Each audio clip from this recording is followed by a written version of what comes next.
വിവിധ മേഖലകളിൽ വിജയം കൈവരിക്കുന്നതിനുള്ള വ്യക്തമായ മാർഗനിർദ്ദേശം ചാണക്യനീതി വാഗ്ദാനം ചെയ്യുന്നു.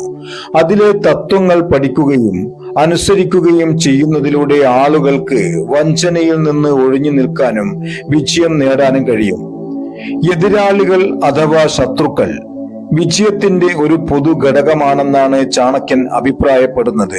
എന്നിരുന്നാലും ദൃഢനിശ്ചയമുള്ളവരെയും ലക്ഷ്യങ്ങളിൽ ശ്രദ്ധ കേന്ദ്രീകരിക്കുന്നവരെയും എതിരാളികൾക്ക് പരാജയപ്പെടുത്താൻ സാധിക്കില്ല.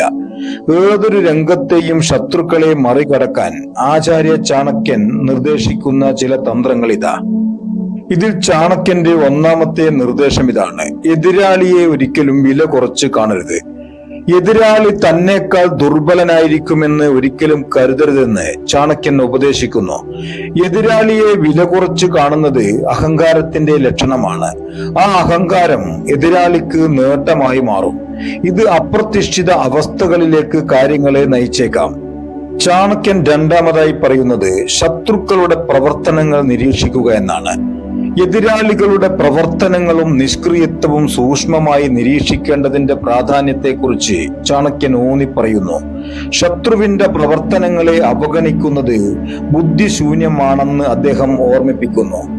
എതിരാളി നടത്തുന്ന ഓരോ നീക്കത്തെക്കുറിച്ചും അറിവുള്ളവരായിരിക്കുക എന്നത് വിജയത്തിന്റെ നിർണായകമാണ്.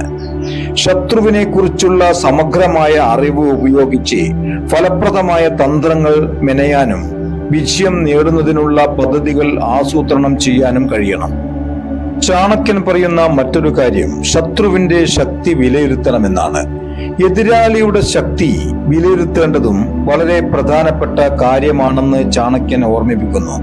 എതിരാളി ശക്തനാണെങ്കിൽ ഉചിതമായ നിമിഷത്തിനായി കാത്തിരിക്കുന്നതാണ് ഉചിതം. ഈ കാലയളവിൽ സ്വന്തം കഴിവുകൾ മെച്ചപ്പെടുത്തുന്നതിൽ ശ്രദ്ധ കേന്ദ്രീകരിക്കണം. ഈ സമീപനം എതിരാളിയുടെ സ്വഭാവത്തെക്കുറിച്ച് നന്നായി മനസ്സിലാക്കാൻ അനുവദിക്കുന്നു. അതുവഴി ശരിയായ സമയമെത്തുമ്പോൾ വിജയ സാധ്യത വർദ്ധിപ്പിക്കുന്നു. ചാണക്യൻ പറയുന്ന മറ്റൊരു കാര്യം ഈഗോയിൽ നിന്ന് വിട്ടുനിൽക്കണമെന്നാണ്.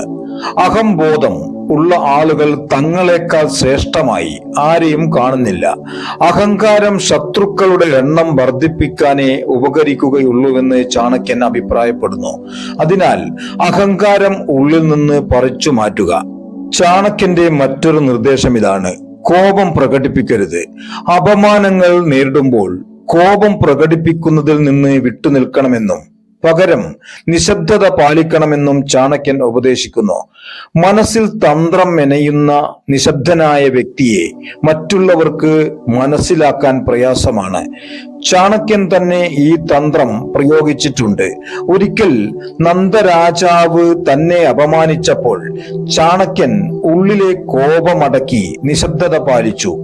അദ്ദേഹം നന്ദരാജാവിനെ സ്ഥാനഭ്രഷ്ടനാക്കാൻ നിശബ്ദനായി ഒരു പദ്ധതി തയ്യാറാക്കുകയും അതുപ്രകാരം സാധാരണ ബാലനായ ചന്ദ്രഗുപ്തനെ ചക്രവർത്തി സ്ഥാനത്തേക്ക് ഉയർത്തുകയും ചെയ്തു.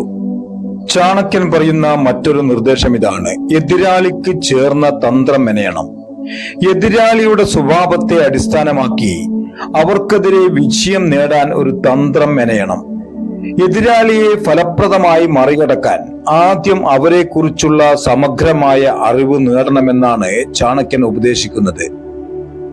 എതിരാളി കൂടുതൽ ശക്തനാണെങ്കിൽ വിജയം നേടുന്നതിന് നിങ്ങളുമായി താരതമ്യം ചെയ്യുന്നത് നല്ലതാണ്.